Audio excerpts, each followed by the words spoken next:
munwa ntimushobora kuvuga ngo muzogira une commission vérité et réconciliation tant que abahutu n'abatutsi bazogira bati arrêtez plus jamais ça.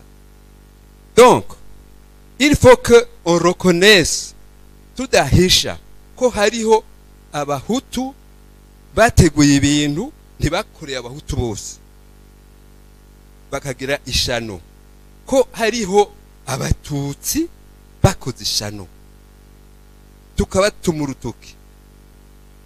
Ikintu cyarabaye, ikintu kibi cyarabaye mu Burundi kuva le 29 avril 1972. Hapfuye abatutsi, hapfuye n'abahutu.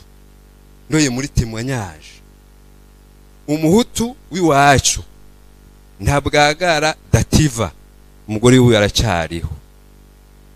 Le 29 avril témoignage yatanzwe na Bango dans un journal belge.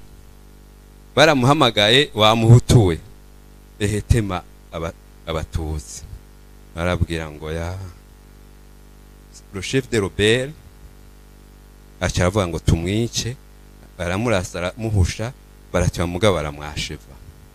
Le 29 avril, ça c'est rapporté dans un journal classé. Ils ont des faits udashobora kugira. Donc le 29 avril harabaye ibintu bibi. Kuza kutubwira ngo Micombero était avec les mureristes.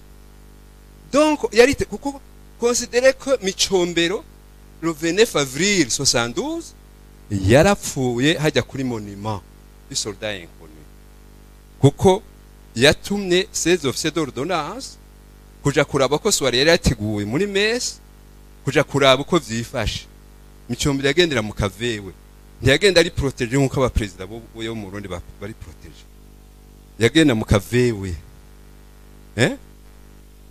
Ces officiers d'ordonnance bagiye niho babafatiye ama cocktail molotov ibiki, niho bapfiriye. Je doute rero mu byavuzwe la sévère. Je vais parler ndigisha quand même na jewe no mwarimu.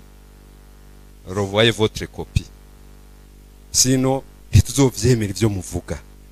Igihe mubaza des témoignages aussi importants sur des chauffeurs, une source unique,